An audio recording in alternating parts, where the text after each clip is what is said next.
vamos viendo los diferentes casos de violencia que se dan en algunos establecimientos educacionales. De hecho, lamentablemente ya nos hemos de cierta manera acostumbrado, entre comillas, a ver situaciones de agresión, tanto como de alumnos a profesores, como también entre ellos mismos, armas cortopunzantes también, golpes de puños y pies. Todo esto es un problema que ha ido creciendo en un espacio que debería ser seguro. De hecho, debería ser uno de los más seguros del establecimiento educacional, donde los niños pasan gran parte del tiempo. Y para hablar sobre este tema ya estamos en contacto con Marcelo Sánchez, gerente general de Fundación San Carlos de Maipo. ¿Cómo está? Muchas gracias por contestar el llamado de la radio. Hola Silvana, ¿cómo estás tú? ¿Todo bien? Es que, ¿Preocupados? Es preocupante, fíjate, porque efectivamente, especialmente después de la pandemia, aumentó de manera sostenida los casos de violencia escolar. Por supuesto que hay que hacer una distinción en los distintos tipos de violencia escolar. Entonces, el bullying es una cosa, el maltrato grave es otra, hay situaciones también delicadas de convivencia, etcétera. Pero las cifras que uno maneja son realmente significativas. Estamos hablando de que los últimos 2 años han sido las más altas, donde se ha podido apreciar cerca de un aumento entre un 30 y un 40% de los casos. Y si connotamos todos los casos que significa un daño a la convivencia escolar, estamos hablando de cerca de 30.000 casos que suceden al año. Entre el 22 y el año 23 tuvimos cerca de 30.000 casos. Entonces, y de ellos hay un porcentaje importante, cerca de 3.000 a 4.000, que son de bullying y situaciones muy graves que ponen en riesgo la integridad física y mental de los niños. Esto tiene que ver mucho con lo que tú estabas diciendo, esta normalización de la violencia. Estamos viendo cómo hay niños que participan, por ejemplo, en hechos delictivos graves contra las personas, en portonazos, en encerronas, como también hay un ambiente que promueve la violencia, como la narcocultura, el crimen organizado, como ha ido penetrando en ciertos códigos sociales juveniles, y donde finalmente hemos visto cómo otros factores de riesgo se empiezan a instalar incluso en los espacios de protección de la niñez, como la llegada de la droga a la sala de clase, la llegada de la TUSI, el alto consumo de alcohol y otros tipos de drogas también que consumen niños y jóvenes, que son muy adictivas y de bajo costo y de fácil distribución. Entonces, estamos experimentando una serie de elementos que son factores de riesgo que están deteriorando la convivencia y dañando fuertemente el espacio protector de la escuela, donde finalmente hoy día, por ejemplo, padres y cuidadores, la segunda razón por la cual eligen una escuela son las condiciones de seguridad. Claro, y tomando en cuenta que en el último tiempo con las redes sociales se ve más, porque los videos empiezan a viralizar también, y causa extrañeza que los mismos alumnos graben ese tipo de comportamientos como alabándolos un poco, y ahí volvemos a lo que estábamos hablando, esta, entre comillas, normalización de la violencia, para que los mismos adolescentes se rían, se burlen mientras graban cuando un alumno pelea con otro, o también la agresión a profesores. Es que lo que hay que entender es que la escuela también es reflejo de lo que están viviendo los niños y los jóvenes fuera de la escuela. O sea, si hoy día, por ejemplo, se hace una apología a la narcocultura, si hoy día, por ejemplo, cuando hay un funeral narco no tienen que ir al colegio o se ven desprotegidos, principalmente porque finalmente los que manifiestan poder en el territorio son los que terminan poniendo las condiciones. Claramente lo que se está haciendo es traspasar aquellos límites que permitían la convivencia social. Y cuando tú lo ves también al interior de las familias, cuando los padres no se comprometen con un control parental adecuado, cuando no pueden hacer un monitoreo adecuado, porque a veces los padres incluso no pueden estar con los niños porque o están trabajando y se tienen que trasladar en grandes distancias, etcétera, y las comunidades están fragmentadas, comunidades que no tienen cohesión social, vecinos que no se apoyan unos con otros, son tierra fértil para que se incuben estos problemas de violencia. El narco, la delincuencia organizada, cuenta con que precisamente la gente normalice la violencia. La normalización de la violencia hace, por ejemplo, que muchos de nosotros cuando nos roban un celular no vayamos a hacer la denuncia, porque creemos que no se va a hacer nada. La normalización de la violencia hace que muchos de nosotros estemos frente a un hecho delictivo flagrante, sin involucrarnos, porque tenemos miedo, porque sabemos de que el chico puede andar con un arma o con un cuchillo,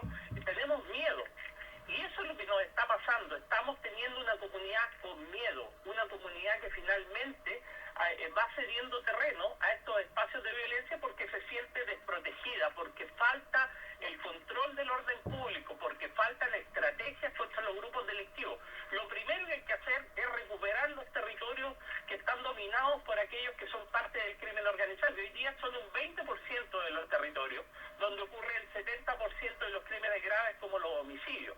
Por lo tanto, hoy día todavía es posible recuperar esos territorios. Y luego que uno lo hace, tenemos que fortalecer la prevención social, porque los niños viven en distintos ambientes, viven en la comunidad, viven en la familia, viven en la escuela. Tenemos que instalar una agenda temprana de prevención social que fortalezca esos espacios, a la familia, que ayuda a los padres y cuidadores frente a todos los riesgos emergentes que hoy día hay, a tener herramientas para poder frenar esas conductas antisociales, a los profesores, a la gente de la comunidad escolar, a tener herramientas también para lograr desnormalizar estos niveles de violencia, los niveles de agresividad, para fomentar la convivencia, para tener herramientas para desarrollar habilidades sociales de manera temprana, para mantener a raya el consumo de alcohol y otras drogas fuera de los espacios escolares. Y para eso también se requiere una comunidad que esté trabajando armónicamente, comunidades que se cuiden, comunidades que se respeten, que tengan confianza en sí mismos.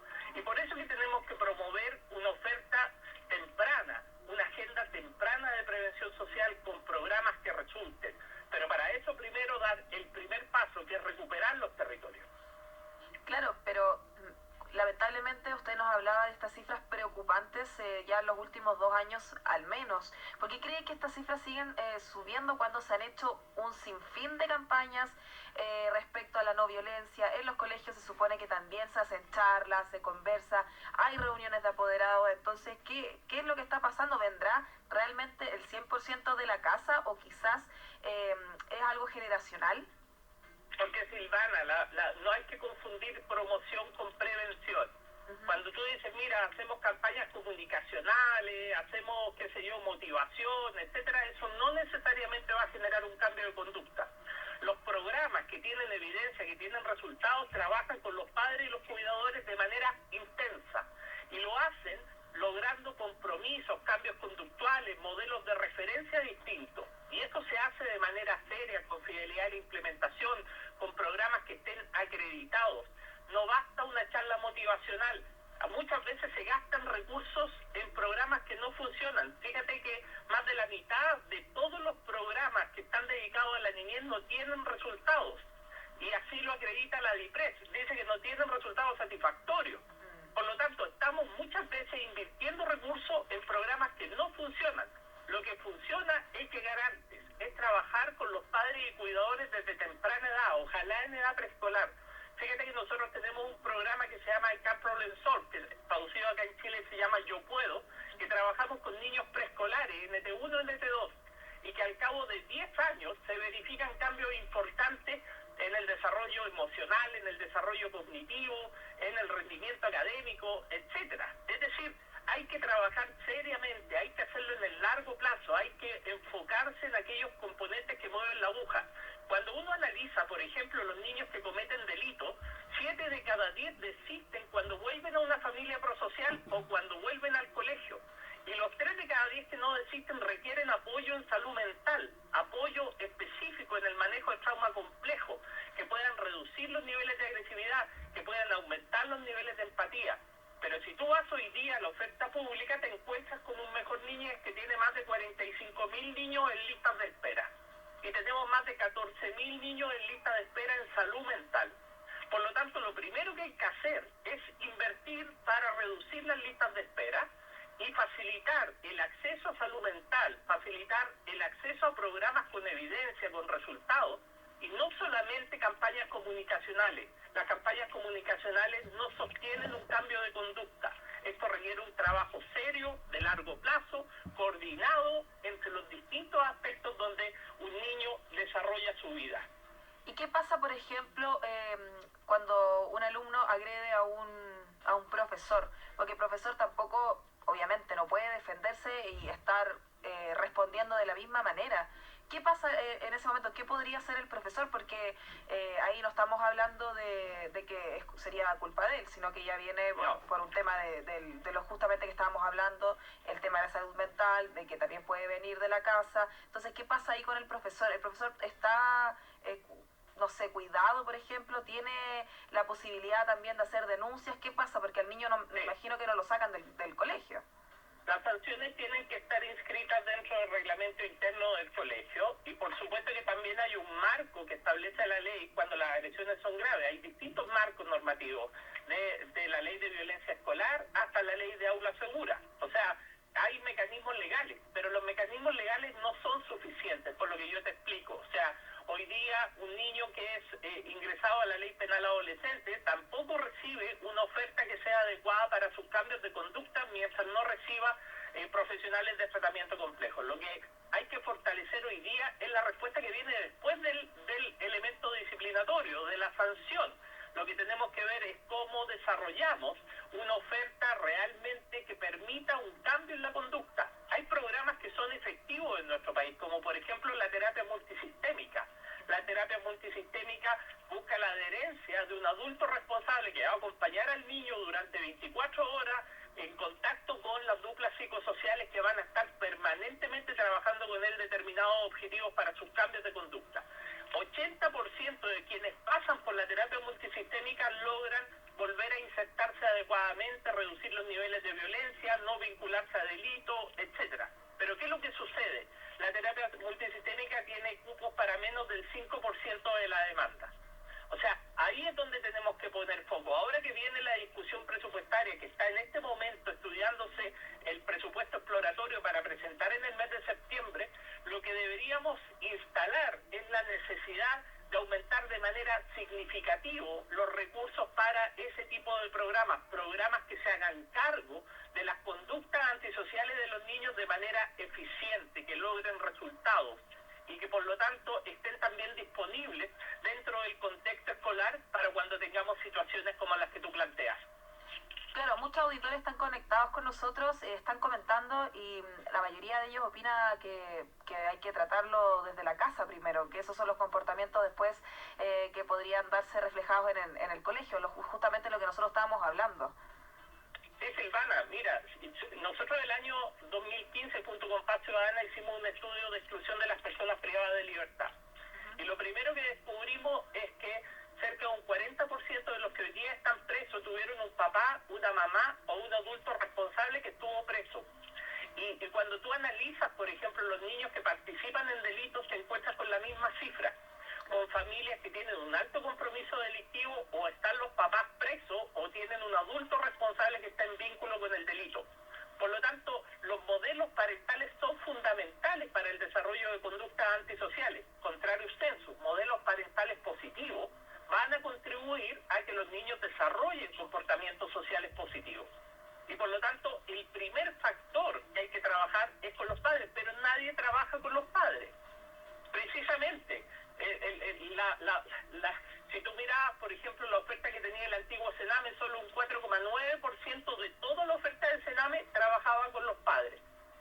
Entonces, lo que pasa es que la oferta pública hoy día no mira a la familia, no está preocupada de la familia, y es precisamente la familia el centro neurálgico desde donde nosotros podemos cambiar conductas. Y ese cambio de conducta se hace antes de los 14 años, cuando todavía el vínculo protector de los padres y cuidadores es fuerte. Y por lo tanto, se requiere volver a focalizar recursos hacia el apoyo a las familias. Fíjate que toda nuestra oferta, especialmente la dedicada a los temas delictivos, está desde los 16, 17 años en adelante, y ahí tú llegas demasiado tarde, con muy bajas probabilidades de cambiar trayectoria. En cambio, si tú trabajas desde temprano, antes de los 14 años, lo haces con los padres y cuidadores, la eficacia de ese tipo de intervenciones es alta. Y por eso que tenemos que cambiar el foco, poner nuevamente en el centro a la familia. La familia es lo primero para que nosotros podamos detener estas conductas violentas, estas conductas agresivas que finalmente se llevan a los otros ámbitos de protección del niño, como son la escuela y la comunidad. Por eso que primero debemos partir por la familia.